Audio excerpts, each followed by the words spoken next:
All right. First rule of this channel, we not talk about this channel. Second rule of this channel, this is not legal advice. So this is going to be Chasing the Dragon coming out of week 5 into week 6. This is going to be the reactive waiver wire video for the week when we get down to it. Like the guys that I'm going to be wasting my fab and my waiver wire claim on, trying to chase their last week's production in this week's production. So the guy to talk about this week right now is Tank Bigsby. My take on him is I don't know. So I think anybody out there that's trying to give you a take that's other than I don't know is probably selling you something, because there's a little bit to talk about when it comes down to that.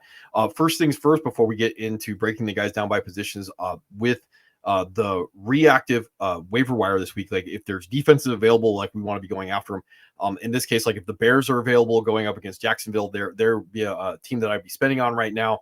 The Colts, if Levis is the play, and right now, like Will Levis is tracking to practice. So again, whatever that worth. Now the Colts would also be, the Titans would also be in play if we get news about Anthony Richardson. So like both of these, like right now, I think you could spend a little bit on the Colts going up against Will Levis. When it comes to the Titans going up against like the Colts, you're probably going to be picking those up after waivers unless you can like stash them for free in one of those leagues that you can put like a $0 bid on. Houston going right now against the Patriots would be a pretty good roll on that one. The Eagles right now going up against Deshaun Watson is another good one to go after. Steelers shouldn't be available, but if they are on your wire and they're going up against the Raiders, I would be spending a little bit of fab on them.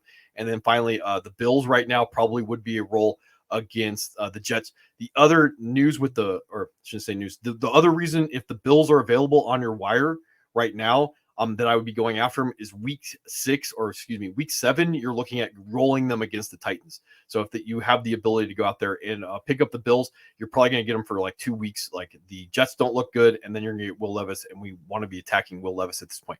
All right, quarterback position. Bo Nix, I've been talking about him for a while. Like another rushing touchdown falls into the end zone at this point. Like those guys that are going to have the ability to have that rushing upside fall in the end zone, they're going to be the ones that have the ability to win leagues at this point. So maybe not a guy that I'm going to be saying like should be fire and forget, after you see like week 4 with the Jets. He did win the game, but other stuff. But for the most part, like you are going to be able to roll him out probably week 9 and week 10. I would probably be saying like, I'm not going to be feeling good about Bo Nix, maybe week 13, but the playoff schedule, like with the Colts, the Chargers, and the Bengals does look pretty good. So definitely 2 quarterback leagues, probably shouldn't be available already in 2 quarterback leagues. If you're in 1 quarterback leagues and you're really hurting for quarterback, like, yeah, he's there.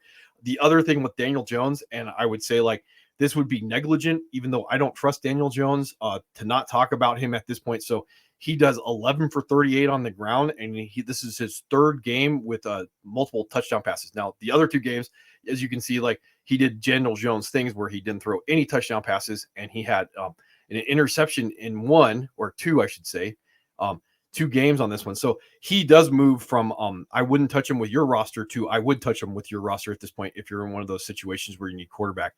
Neither of those guys I would really feel good about like as a week-to-week guy. Maybe Bo Nix a little bit more over Daniel Jones at this point.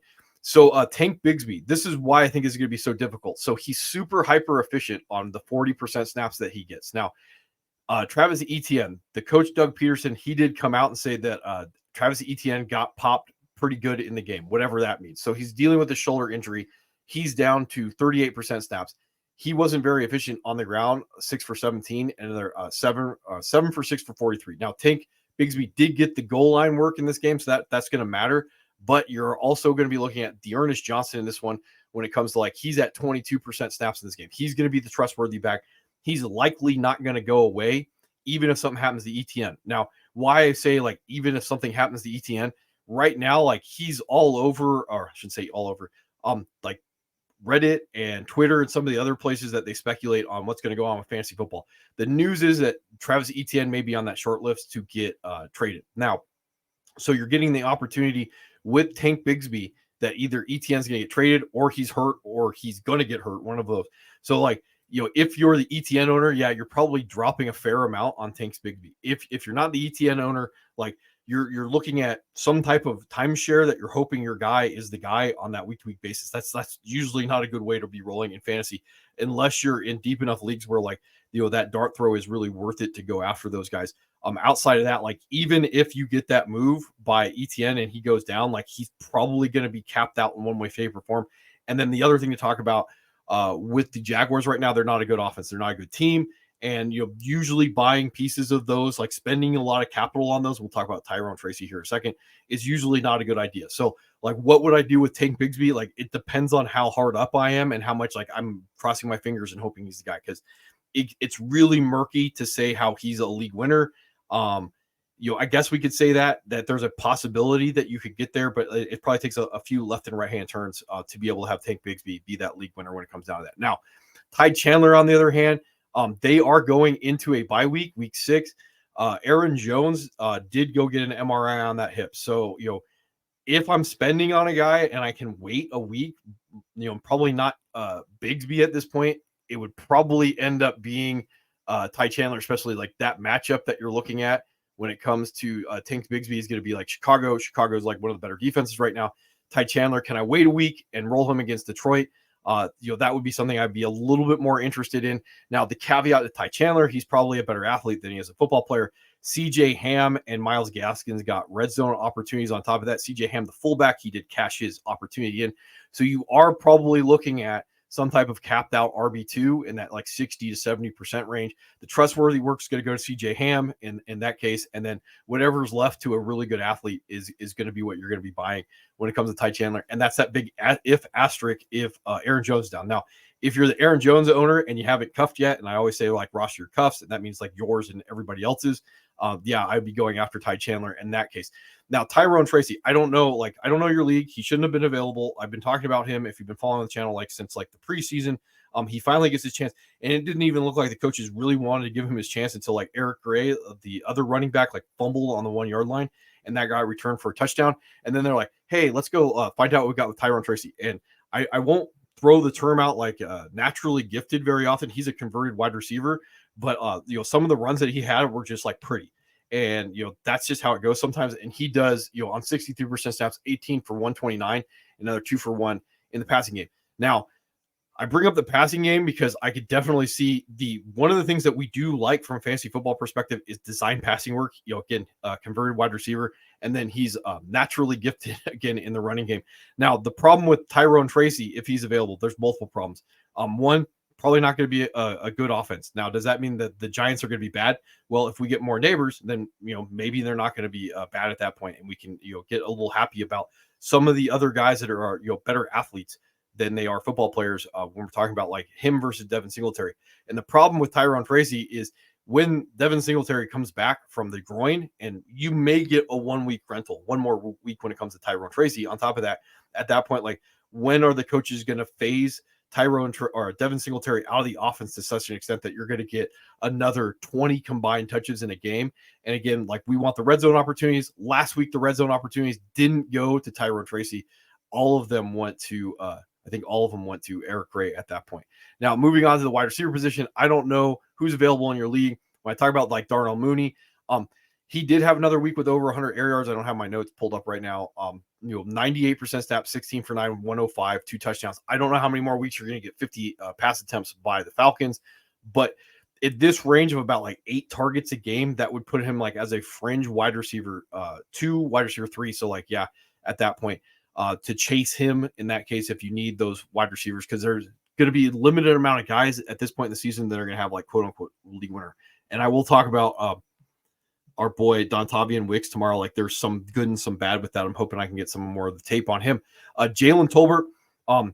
This is not necessarily going to help you buy him or not buy him, but supposedly he was Dak's like offseason training partner when it comes to that, and they really like throwing the back shoulder fade. So in this case, with Brandon Cooks going on IR, I talked about this in the grift.